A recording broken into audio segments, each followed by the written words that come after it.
Warning: this program typically features strong language, sexual innuendo, politically incorrect commentary, and real stories from the road. Viewer discretion is advised.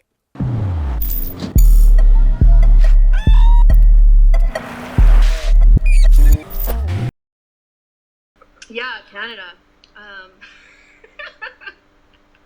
So I invited Jorge and Jessica to come up to Canada and was super excited that they were going to come and wanted to create this like amazing, somewhat organized, memorable trip, and I completely fucked it up.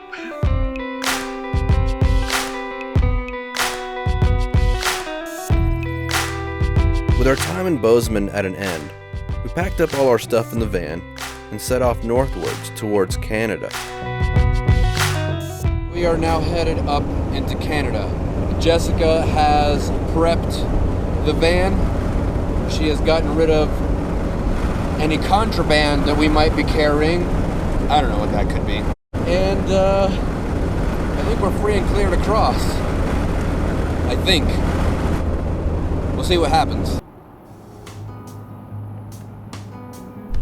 According to Google Maps, we are still stateside, but I can see the line. It's an invisible line, really. It's just somebody drew in the sand at some point. People on this side can import cars that are 15 years old, meaning you could get like a 2002 Land Cruiser, but no, not in the US. Because of that invisible line, you have to wait until the vehicle is 25 years old to import it. Stupid. I want to buy a 2002 Land Cruiser from Australia or the Middle East or wherever. Oh, Kanakistan, my home and native land. See, that rhymes way better than Oh, Canada. We're about to cross into Canada right now. This is it. That's the international boundary.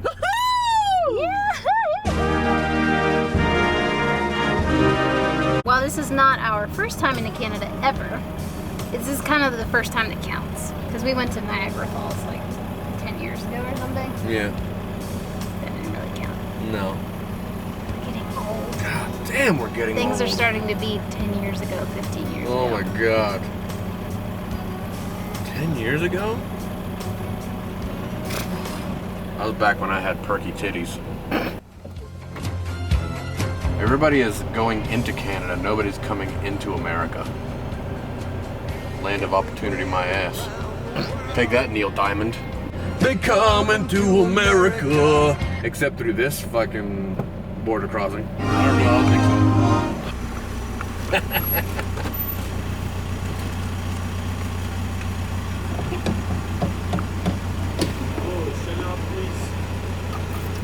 so. License plate number on the vehicle. Tennessee. Passport. Where do you guys live? Tennessee. Where are you headed? Calgary and then Banff and all the beautiful places. How long do you plan on being in Canada for? How long can we be in Canada? That's never a good start. Okay. You need to park to the left underneath, or actually park to the right across the road, and then come inside. There's some other questions you can ask. Cool.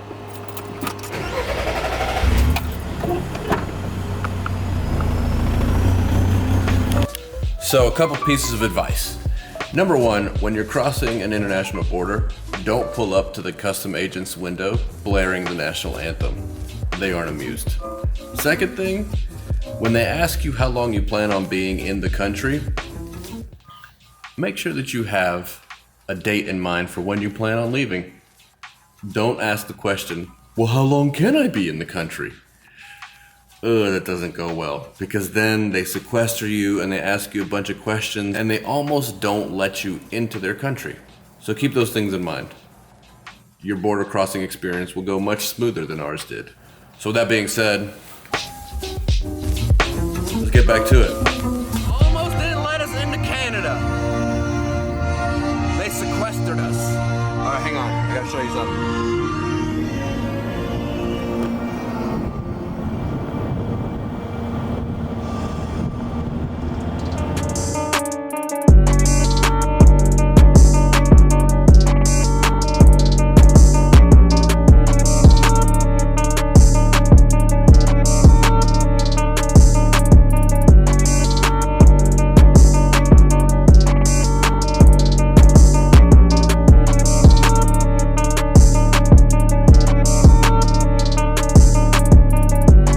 As the border disappeared behind us and we made our way further north, some followers on Instagram reached out to us offering us a place in Calgary to stay for the evening.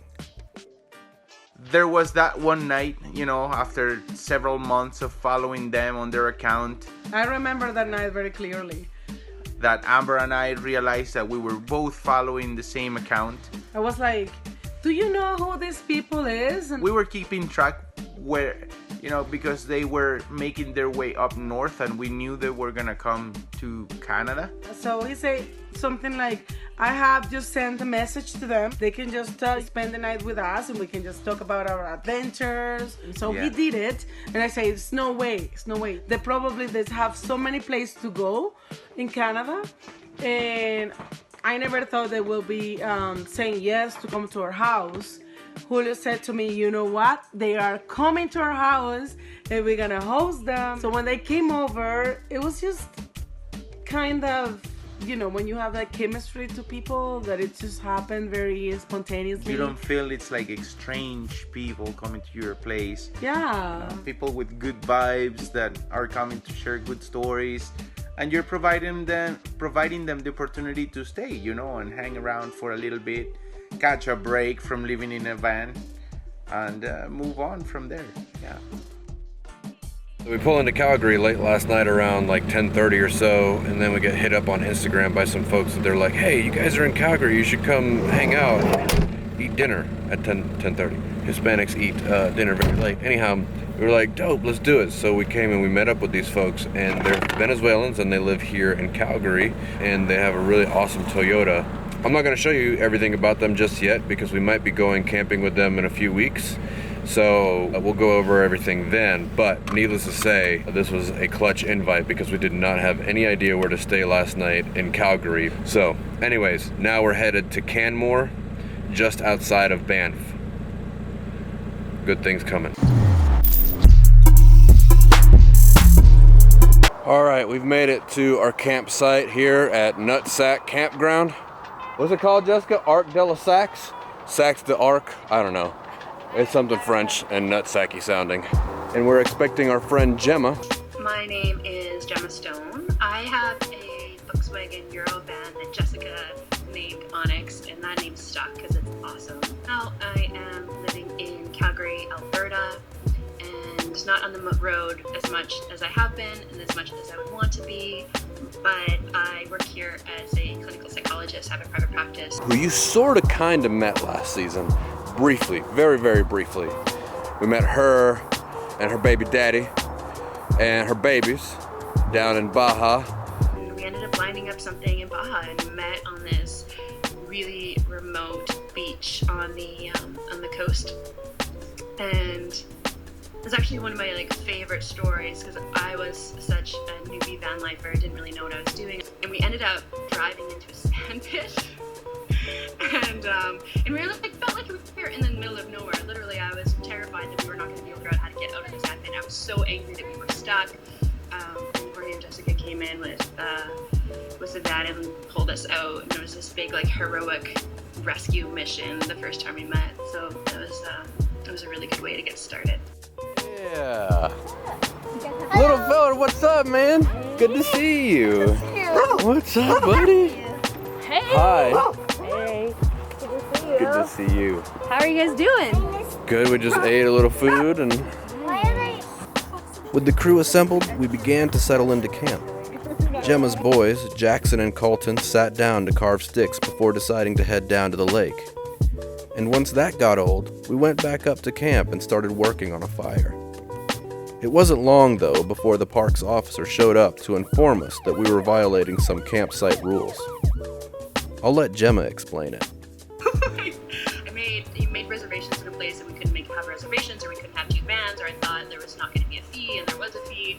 So it was sort of this kind of chaotic, bumpy trip that was not as ideal as I had originally planned it to be. But we got through it. The most ridiculous piece is I was trying to just figure out my own backyard, and I thought I would rock it out, but we didn't. Even though the camping operation got off to a bit of a rocky start, we made it work. A few days later, we decided to take leave of Nutsack Campground and set off to find a new place to call home. But first, we needed to stop in town for some coffee, and then try to find a natural spring to refill our water. We're gonna try our best to find a freshwater spring. I'm feeling very uncertain about our success, but there is apparently a spring that just bubbles up from the earth just offside the highway, so we're gonna go see if we can fill up some water there. I think my sense is it's like a spout that's coming out of the spring, but I really don't know. Did you just say spooked? Spouts. Whoa! What was that? That guy just ran into me. Back into them. Oh yeah, right there. I was standing in the vehicle at the window, and this dude runs into us, and I damn near got aced.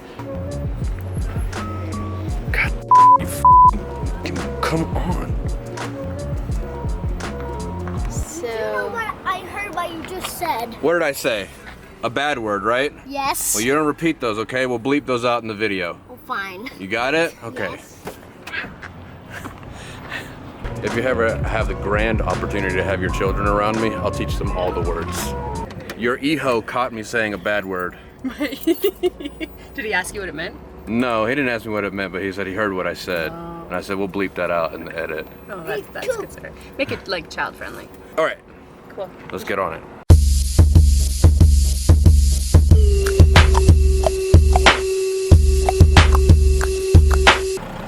Hey, can you hear me? Super beard? Super beard. This is Redhead. Redhead, you're coming in loud and clear. I read you 5 by 5. Super beard out. 10-4? Is that right? Yeah. With our water filled up and walkie-talkies in hand, we headed down the road in search of a place to enjoy some dispersed camping. That afternoon, we found a spot by the river on Crown Land, which is the equivalent to National Forest land in the United States. And we had one of the most memorable experiences camping that we've ever had. We talked with Gemma about a variety of topics, and what struck me most about our conversation was how open and curious she was. It wasn't that she accepted every opinion we expressed, but that her questions were thoughtful and challenging. It was all such a refreshing departure from the self-righteous certitude and vitriol on social media and on 24-hour news. Yes, we differed on topics, but rather than conversing in bad faith or looking to win an argument, we all left that conversation with broader perspectives. Travel, according to Mark Twain, is fatal to prejudice, bigotry, and narrow-mindedness, and many of our people need it sorely on these accounts. Broad, wholesome, charitable views of men and things cannot be acquired by vegetating in one little corner of the earth, all one's lifetime. For me, that day by the river was the beginning of seriously questioning my own dogmas, and of wondering whether my commitment to ideology was more a function of my biases than of the careful, open-minded pursuit of truth, no matter the consequences. As our time with Gemma drew to a close, we set off back towards Calgary, where we'd scheduled to do some camping with another group of people. We'll pick up here next time. Until then, live free and drive hard.